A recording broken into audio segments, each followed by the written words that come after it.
আপনাকে কে এই দায়িত্ব দিয়েছে? আমরা হুঁশিয়ারি দিচ্ছি, আজকে সন্ধ্যার মধ্যে দিনের আলো থাকতে থাকতে এই বিধিবিধান পরিবর্তন করেন। আগামীকাল নাহলে ইলেকশন কমিশন ঘেরাও হবে। পোলাপান তোরা ব্লগ বানাইয়া ভোট দিতে যাবি, তোরা বাসার থেকে বাড়ানোর সময় মোবাইলে যে আমরা ভোট দিতে বেরোইছি সকালে তোটার সময়। প্রিয় বন্ধুরা, আমি এখানে আসি, এই দেখেন আমার বন্ধুরা ভোট দিতে আসছে, আমার চাচ্ছে ভোট দিতে।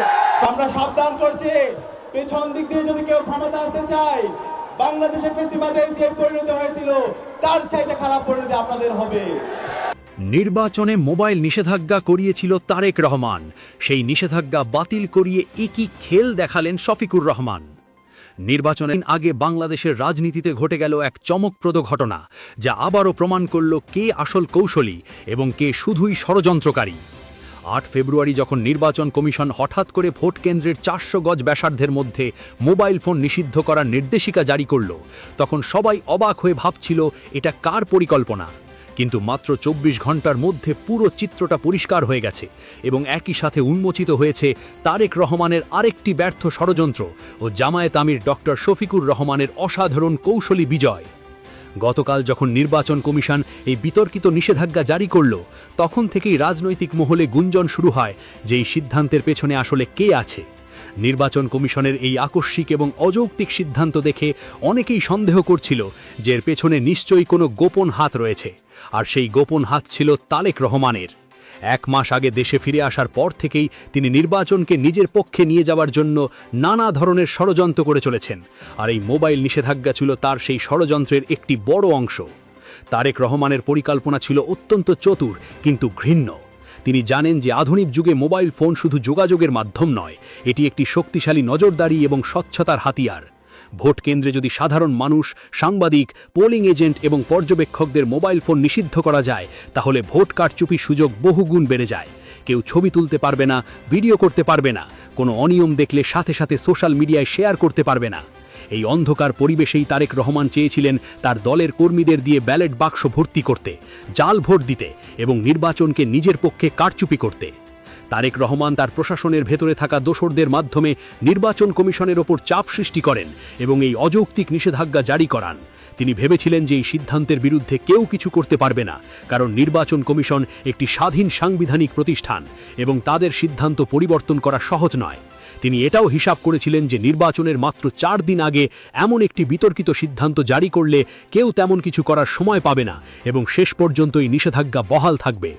কিন্তু তারেক রহমান যেটা হিসাবে রাখেননি সেটা হলো ডক্টর শফিকুর রহমানের রাজনৈতিক প্রজ্ঞা এবং দ্রুত সিদ্ধান্ত নেওয়ার ক্ষমতা। ৮ ফেব্রুয়ারি যখন এই নিষেধাজ্ঞা জারি হয়, তখনই ডক্টর শফিকুর রহমান বুঝে যান যে এটি তারেক রহমানের একটি সুপরিকল্পিত ষড়যন্ত্র। তিনি তৎক্ষণাৎ সক্রিয় হয়ে ওঠেন এবং বহুমুখী কৌশল অবলম্বন করেন এই অযৌক্তিক নিষেধাজ্ঞা বাতিল করানোর জন্য। প্রথমেই ডক্টর শফিকুর রহমান একটি কঠোর বার্তা দেন। তিনি স্পষ্ট জানিয়ে দেন যে ভোট কেন্দ্রে মোবাইল নিষিদ্ধ করার এই সিদ্ধান্ত সম্পূর্ণ অগ্রহণযোগ্য এবং এটি একটি সুষ্ঠু ও স্বচ্ছ নির্বাচনের পরিপন্থী। তিনি বলেন, এই নিষেধাজ্ঞা কেবল একটি প্রশাসনিক সিদ্ধান্ত নয়, এটি একটি রাজনৈতিক ষড়যন্ত্র। যারা ভোট কারচুপি করতে চায় তারাই এই ধরনের অন্ধকার পরিবেশ তৈরি করতে চায়। জামায়াত কখনোই এটি মেনে নেবে না। শুধু বক্তব্য দিয়েই থেমে থাকেননি ডক্টর শফিকুর রহমান, তিনি দ্রুত একটি বহুমুখী কৌশল চালু করেন। প্রথমত তিনি জামায়াতের শীর্ষ নেতাদের নিয়ে জরুরি বৈঠক ডাকেন এবং এই নিষেধাজ্ঞার বিরুদ্ধে সর্বাত্মক আন্দোলনের প্রস্তুতি নেন। দ্বিতীয়ত তিনি সাংবাদিক সংগঠনগুলোর সাথে যোগাযোগ করেন এবং তাদের এই বিষয়ে সোচ্চার হতে উৎসাহিত করেন। তৃতীয়ত তিনি নাগরিক সমাজ এবং পর্যবেক্ষক সংস্থাগুলোকেও এই অন্যায় সিদ্ধান্তের বিরুদ্ধে কথা বলতে আহ্বান জানান। সবচেয়ে গুরুত্বপূর্ণ যে কাজটি ডক্টর শফিকুর রহমান করেছেন তা হলো তিনি সরাসরি প্রধান উপদেষ্টা ডক্টর মুহাম্মদ ইউনুসের সাথে যোগাযোগ করেন। তিনি ডক্টর ইউনুসকে বুঝিয়ে বলেন যে এই নিষেধাজ্ঞা কেবল অযৌক্তিক নয়, এটি একটি সুষ্ঠু নির্বাচনের মারাত্মক হুমকি। তিনি জানান যে এটি তারেক রহমানের একটি সুপরিকল্পিত ষড়যন্ত্র, যার মাধ্যমে ভোট কারচুপির পথ সুগম করা হচ্ছে। ডক্টর শফিকুর রহমান আরও বলেন যে জুলাই বিপ্লবের পর যে স্বচ্ছতা এবং জবাবদিহিতার স্বপ্ন দেখা হয়েছিল, এই নিষেধাজ্ঞা সেই স্বপ্নের সম্পূর্ণ বিপরীত। ডক্টর ইউনুস, যিনি নিজেও স্বচ্ছতা এবং জবাবদিহিতায় বিশ্বাস করেন, ডক্টর শফিকুর রহমানের যুক্তি মেনে নেন। তিনি নির্বাচন কমিশনকে এই সিদ্ধান্ত পুনর্বিবেচনা করতে নির্দেশ দেন। একই সাথে সাংবাদিক সংগঠনগুলো তীব্র প্রতিবাদ জানাতে শুরু করে। তারা বলে যে সাংবাদিকদের মোবাইল নিষিদ্ধ করা মানে স্বাধীন সাংবাদিকতায় হস্তক্ষেপ এবং নির্বাচন কভারেজে বাধা সৃষ্টি করা। নাগরিক সমাজও এই সিদ্ধান্তের তীব্র সমালোচনা করে এবং বলে যে এটি গণতান্ত্রিক প্রক্রিয়ার জন্য ক্ষতিকর। এই সমন্বিত চাপের মুখে নির্বাচন কমিশন পিছু হটতে বাধ্য হয়। আজ 9 ফেব্রুয়ারি মাত্র 24 ঘন্টার মধ্যে নির্বাচন কমিশন সচিব জানিয়েছেন যে সাংবাদিকদের জন্য এই নিষেধাজ্ঞা শিথিল করা হবে এবং শীঘ্রই বিজ্ঞপ্তি জারি হবে। রাজনৈতিক বিশ্লেষকরা বলছেন এটি কেবল শুরু এবং সম্পূর্ণ নিষেধাজ্ঞাই শীঘ্রই প্রত্যাহার করা হতে পারে। এই দ্রুত পরিবর্তন দেখে পুরো রাজনৈতিক মহল স্তম্ভিত। মাত্র 24 ঘন্টার মধ্যে তারেক রহমানের এত বড় পরিকল্পনা ধূলিসাৎ হয়ে গেল এবং ডক্টর শফিকুর রহমান আবারও প্রমাণ করলেন যে তিনি একজন দক্ষ ও কৌশলী রাজনৈতিক নেতা। তারেক রহমান ভেবেছিলেন তিনি অন্ধকার সৃষ্টি করে ভোট চুরি করবেন, কিন্তু ডক্টর শফিকুর রহমান সেই অন্ধকার দূর করে স্বচ্ছতার আলো জ্বালিয়ে দিয়েছেন। রাজনৈতিক বিশ্লেষকরা বলছেন এই ঘটনা আবারও প্রমাণ করল যে তারেক রহমান ষড়যন্ত্রে পারদর্শী হলেও রাজনৈতিক কৌশলে তিনি ডক্টর শফিকুর রহমানের ধারে কাছেও নেই।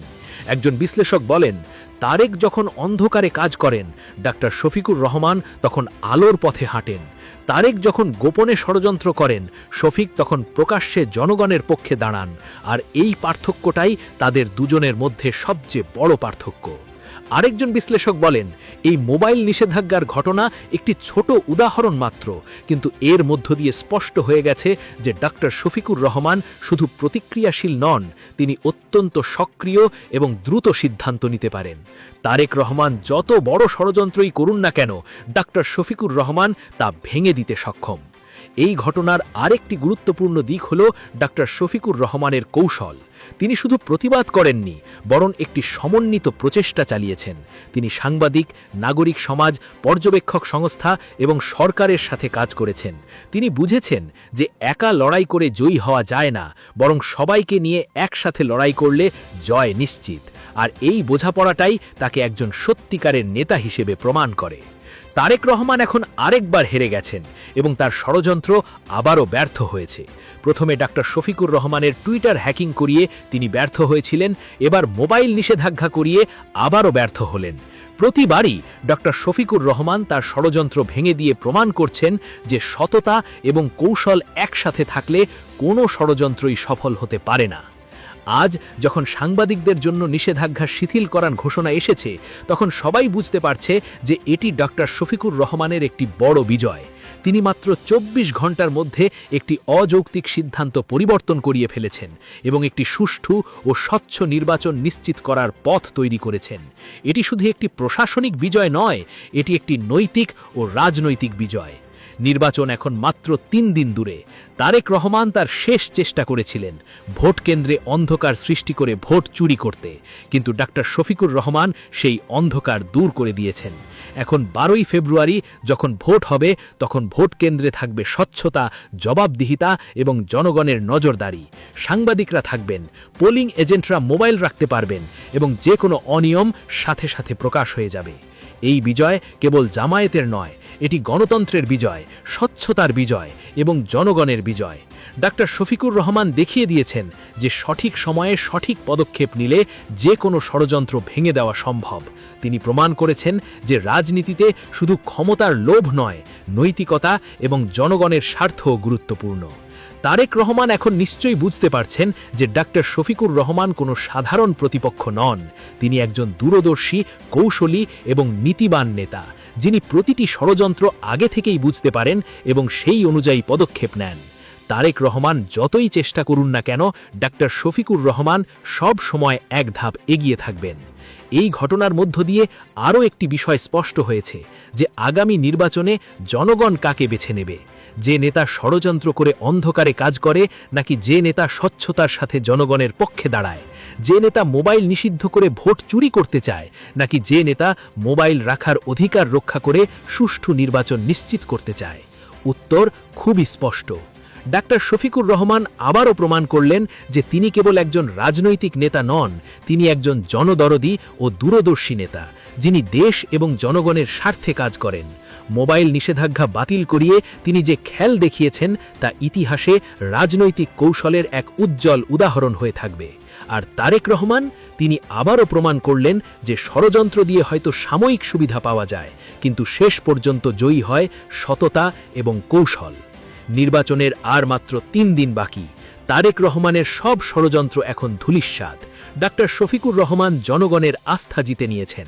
এখন দেখার বিষয় 12ই ফেব্রুয়ারি জনগণ কাকে বেছে নেবে, ষড়যন্ত্রকারীকে নাকি জনদরদি নেতাকে।